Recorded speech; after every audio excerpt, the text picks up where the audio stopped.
কোথাও আপনি একটা প্রশাসনের সদস্যকে আপনি দেখতে পাবেন না। কেন এই পরিস্থিতি? কেন? কোথাও যদি একটা পুলিশ দেখেন, কোথাও যদি একটা আর্মি দেখেন, কোথাও যদি একটা র্যাব সদস্য দেখতেন, তাহলে বুঝতেন যে প্রশাসন আসলে সরকারকে ব্যর্থ সরকার আকারে হাজির করতে চায় বিধায়ী তারা এই ধরনের ঘটনা ঘটাচ্ছে।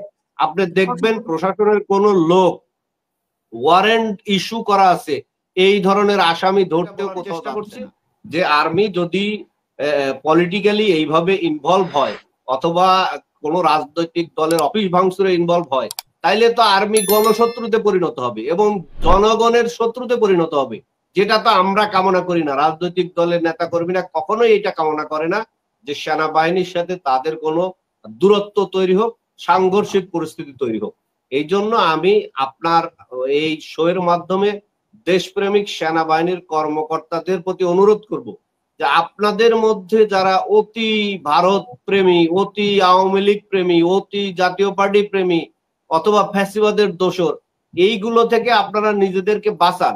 না হলে পারে জনগণের সাথে শত্রুতা করে, জনগণের সাথে বন্ধুত্ব তৈরি না করে, জনগণের রাজনৈতিক দলগুলোর সাথে বিদ্বেষ করে রাজনৈতিক নেতাদেরকে মাইরা পিটা অথবা তাদের অফিসে হামলা কইরা অথবা তাদের বাথরুম ভাঙা, আপনারা ডিবি হারুনের এই পরিণতির বাইরে যাওয়ার কোনো সুযোগ নাই। তৃতীয়ত আপনি যেটা বলছেন যে চট্টগ্রাম বিশ্ববিদ্যালয়ের যে ইস্যু, দেখেন চট্টগ্রাম বিশ্ববিদ্যালয়ে যে ইস্যু, এটা কিন্তু গতকাল রাতের ঘটনা এবং গতকাল রাতে আমরা যতটুকু শুনলাম যে সেখানে একজন ছাত্রী বাসায় ওঠা বা বাসায় নেওয়া নিয়ে ছোটখাটো একটা ঘটনা থেকে এটা সূত্রপাত এবং এই ঘটনাকে পুঁজি করে গতকাল রাত থেকে নিয়ে আজকে সারাদিন বিকাল 4টা পর্যন্ত সেখানে সংঘর্ষ হয়েছে এবং চট্টগ্রাম বিশ্ববিদ্যালয়ের মিনিমাম 200-300 ছেলে মেয়ে আহত হয়েছে। সেখানকার যিনি প্রোভাইস চ্যান্সেলর তাকে মারা হয়েছে, তারপরে প্রক্টরকে মেরে আহত করে হাসপাতালে পাঠানো হয়েছে।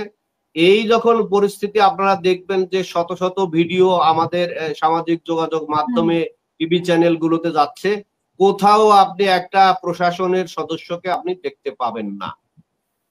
কেন এই পরিস্থিতি? কেন?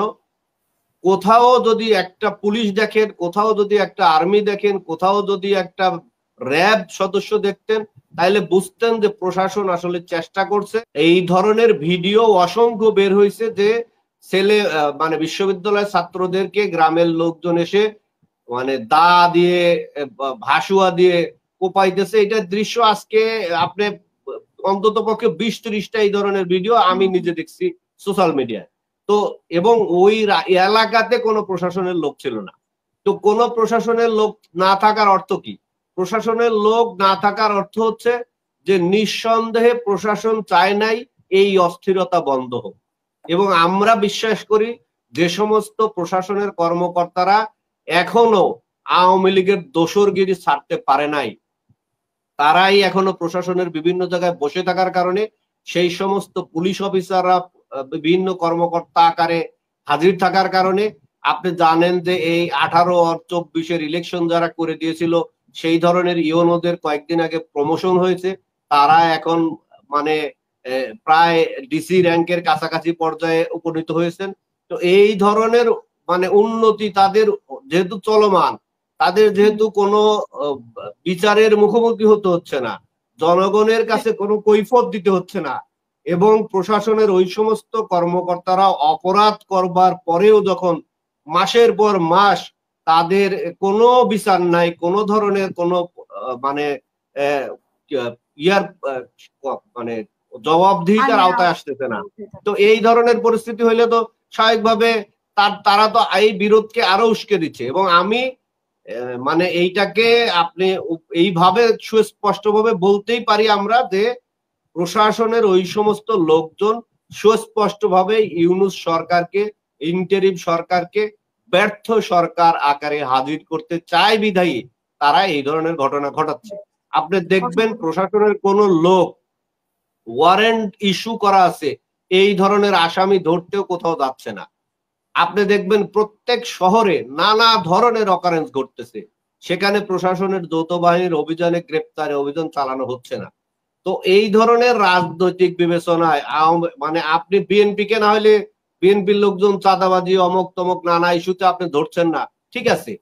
আওয়ামী লীগের লোক যাদের নামে আপনার মামলা রয়েছে, যাদের বিরুদ্ধে মানে গ্রেপ্তারি পরোয়ানা আছে, ওয়ারেন্ট আছে, তাদেরকে পর্যন্ত গ্রেপ্তার করা হচ্ছে না।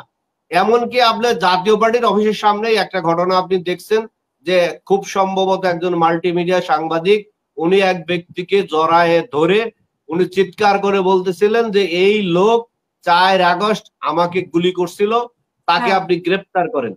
পুলিশ ওই লোকের ধারের কাছেও যায় নাই।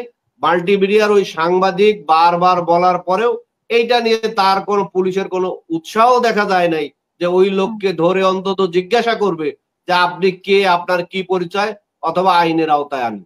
তো আপনি যখন এই ধরনের স্পেস দিবেন, দেখা গেছে পুলিশের ভূমিকা মানে পুলিশ এটাকে মানে না দেখার ভান করে চলে গেছে, একদম না দেখার ভান করে। তো আপনি স্বাভাবিকভাবে যদি আপনি প্রশাসন যদি এইটা করে, তাইলে সেই দেশের আইন শৃঙ্খলা পরিস্থিতি সম্পর্কে মানে এখনো পর্যন্ত যতটুকু আইন শৃঙ্খলা পরিস্থিতি আপনি ভালো দেখছেন, এটা তো জনগণ নিজেরা ভালো বিধায় এটা হচ্ছে। আপনি যদি গণঅভ্যুত্থানের পরবর্তী সময়ের 3-4 দিন দেখেন, যেটা আমাদের সারোয়ার ভাই বোধহয় সম্ভবত শুরুতেই বলছিলেন যে গণঅভ্যুত্থানের পরে তো কয়েকদিন সরকারই ছিল না, 1 সপ্তাহ 10 দিন তো পুলিশ ছিল না। তো সেই সময় তো এই ধরনের ঘটনা ঘটে নাই। সেই সময় তো আমরা নিজেরাই পুলিশিং করেছি। সেই সময় তো আমাদের এই ছোট ছোট স্কুল কলেজের বাচ্চারা ট্রাফিকিং করছে, নানা ধরনের কর্মকাণ্ড হয়েছে। সেই সময় তো এত বিশৃঙ্খলা দেখা যায় নাই। তাহলে এখন এত বিশৃঙ্খলা কেন? এবং আপনি বলবেন ম্যাক্সিমাম সময় দেখা যায় মানে ওনাদেরকে প্রশ্ন করলে ওনারা বলেন ভাই পুলিশ নাই, পুলিশ কম, পুলিশের মনোবল ভেঙে গেছে, পুলিশের এইটা হয়েছে, পুলিশের সেইটা হয়েছে। তো আপনি 1 বছর পরে তো আপনি এই কথা বলতে পারেন না, বিকজ 1 বছরের শুরুতেই যদি আপনি আজ থেকে 6 মাস আগেও যদি নিয়োগ দিতেন, তাহলে তো পুলিশ দিয়ে আপনি দেশ ভরে ফেলতে পারতেন। আর পুলিশের সংখ্যা খুব বেশি কম বেশি হয়েছে এরকম তো না। পুলিশের তো 5000 পুলিশকে তো গ্রেপ্তার করা হয় নাই। এই যে 1400 মানুষ মারছে, এর মধ্যে তো পুলিশের অন্তত 200-300 আসামি আছে, তাদেরকে তো গ্রেপ্তার করা হয় নাই। কয়জন পুলিশকে গ্রেপ্তার করা হয়েছে? সেনাবাহিনীর কয়জন কর্মকর্তাকে গ্রেপ্তার করা হয়েছে যারা বিভিন্ন হত্যা মামলার আসামি? তারা পর্যন্ত এখনো সেনাবাহিনীর পদে রয়ে গেছে। তো এই পরিস্থিতি সামাল দিতে হইলে সরকারকে এই সুশীল আকার ধারণ করে থাকলে এই পরিস্থিতি পরিবর্তনের কোনো সুযোগ নাই।